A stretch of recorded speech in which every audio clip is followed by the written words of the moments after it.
सब संत जन, भगवत वृंद, सब वरिष्ठ जन, सब आए, सबको हमारा प्रणाम है।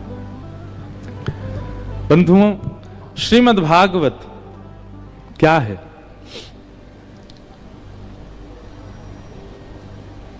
अनेक रूप हैं भागवत जी के।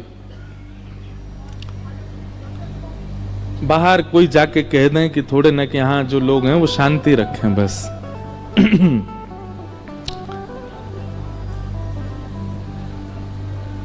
हम आप सब लोग भवरोग में ग्रसित हुए। कोई ना कोई भवरोग सबको लगा है। भवरोग मतलब संसार का रोग। भवरोग में कितनी प्रकार की पीड़ाएं होती हैं, कितनी प्रकार की बीमारियां होती हैं, अनेक हैं, पर कुछ प्रसिद्ध हैं। भवरोग की प्रसिद्ध बीमारियां कौन कौन सी हैं? सबको पता है। काम, क्रोध, मोह, ईर्ष्या, द्वेष, लोभ आदि आदि, ये सब भवरोग की प्रसिद्ध बीमारियां हैं। और उस भवरोग के वैद्य केवल और केवल श्रीमद् भागवत की कथा है। आपको भवरोग यदि लगा है तो आप संसार के किसी भी चिकित्सक से अपने भवरोग को दूर नहीं कर सकते। आप कथा सुन लीजिए, आप सत्संग सुन लीजिए, सत्संग से अतीत में परिवर्तन आपको लगने लगेगा अपने हृदय के रोग में। इसलिए भवरोग वैद्यम, भागवत के वक्ता को एक प्रकार से भवरोग का वैद्य कहा जाता है।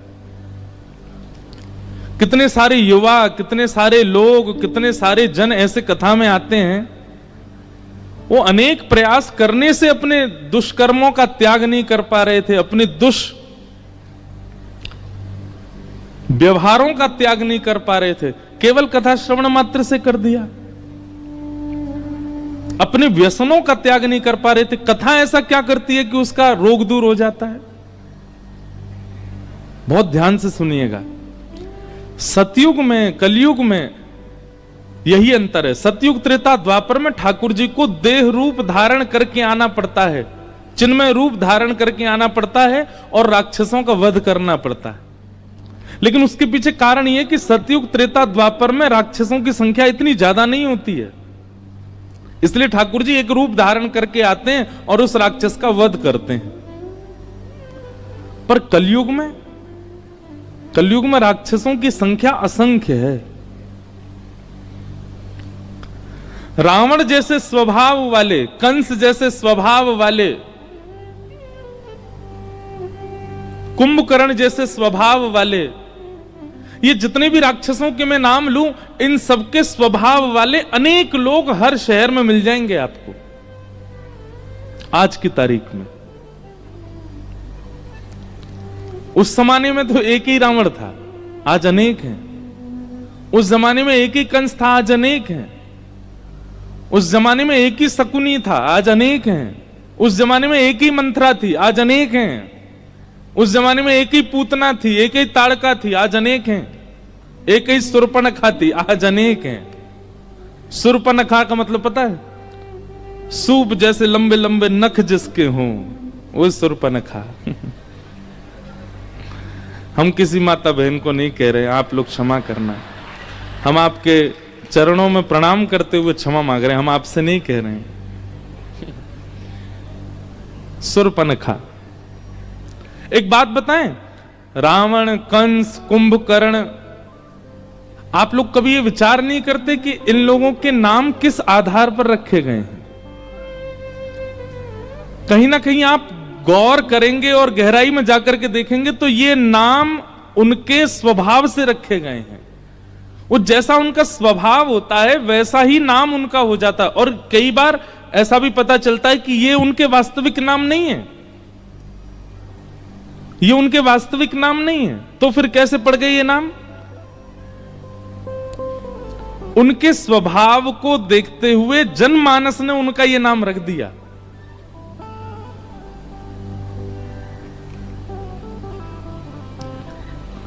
रावण, जिसके रव से, जिसके मुख से निकले हुए शब्दों से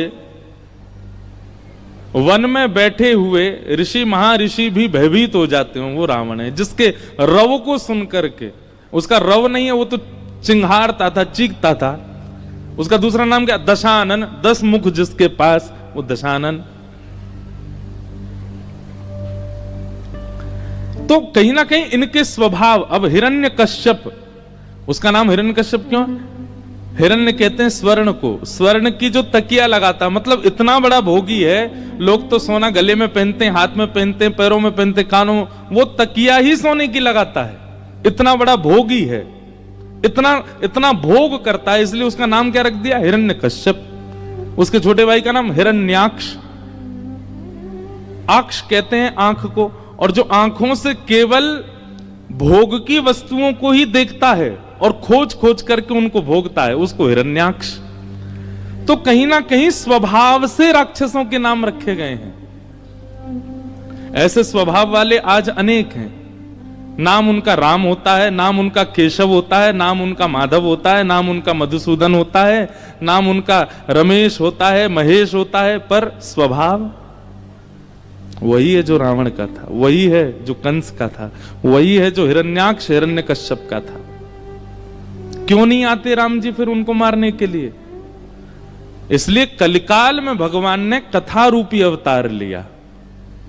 ये कथा अवतार है ठाकुर जी का। असंख्य लोग बैठते हैं यहां पर, और इन असंख्य लोगों में कहीं ना कहीं आप रावण नहीं है, आप कंस नहीं है, आपके भीतर एक स्वभाव के रूप में कंस आ चुका है। और उस स्वभाव को मारने के लिए वक्ता रूपी व्यास मंच पर बैठकर के श्रीमद् भागवत रूपी श्री कृष्ण, श्रीमद् भागवत रूपी नारायण से आज्ञा करता है, से निवेदन करता है कि सामने बैठे हुए राक्षस का वध कीजिए। और वो वक्ता के मुख रूपी म्यान से एक बाण शब्द का ऐसा छोड़ते हैं कि सामने बैठे हुए श्रोता के चित्त में जो राक्षस होता है उसका दहन हो जाता है। कई बार सन्मुख बैठे नहीं, यूट्यूब पे बैठे बैठे कितनी बार इतने लोग कथा सुनते हैं, दूर देश, 7 समुद्र पार, जिनकी कोई संभावना नहीं कि कभी हमसे मिल पाएंगे, हम उनसे मिल पाएंगे, लेकिन कभी टकरा जाते हैं और फिर जब मिलते हैं तो फिर रोने लगते हैं। महाराज जी एक बार वो प्रसंग सुना था, उससे ऐसा हो गया, सब बदल गया, सब परिवर्तित हो गया। आके देखो हमारे वृंदावन में 2:30 बजे महाराज, लाखों की तादाद में लोग खड़े होते हैं रोड पर। हमारे पूज्य श्री प्रेमानंद जी महाराज जब निकलते हैं, क्यों? उनकी वाणी एक 10x10 के कमरा में बैठ करके जो बात बोल देते हैं, लाखों रावणों का वध कर देती है वो बात। कैसे? कलयुग में वाणी ही श्री कृष्ण है, कलयुग में वाणी ही श्री राम है। इसलिए भैया वाणी में ही नाम को विराजमान कीजिए। वाणी में नाम नहीं विराजे। आप मंदिर नित्य जाते हैं, नेत्रों में कृष्ण को विराजमान करते हैं। आप हाथों से उनकी सेवा करके अपनी त्वचा में कृष्ण को विराजमान करते हैं। आप परिक्रमा करके अपने तन में कृष्ण को विराजमान करते हैं। पर आपका परिवर्तन तभी होगा जब आपकी वाणी में श्री कृष्ण बैठ जाए। और वाणी में कहां से बैठेंगे? यहां से, यहीं से ही प्रविष्ट होंगे। इसलिए 2 चीजें बस, कर्ण रंध्र खुले रखो, यहां से वाणी को प्रविष्ट कराओ। प्रविष्ट करा करके जब हृदय का राक्षस मरेगा, तो जैसे ही राक्षस मरेगा, हमारे मन रूपी सिंहासन पर राक्षस बैठा था, राक्षस का वध ठाकुर जी करेंगे, तो राक्षस के हटते ही मन रूपी सिंहासन पर स्वयं ठाकुर जी बैठ जाएंगे। और ठाकुर जी जैसे सिंहासन पर बैठेंगे तो हमारे संपूर्ण देह का शासक कौन? ठाकुर जी। वो कैसे होगा? केवल कथा से, सत्संग से।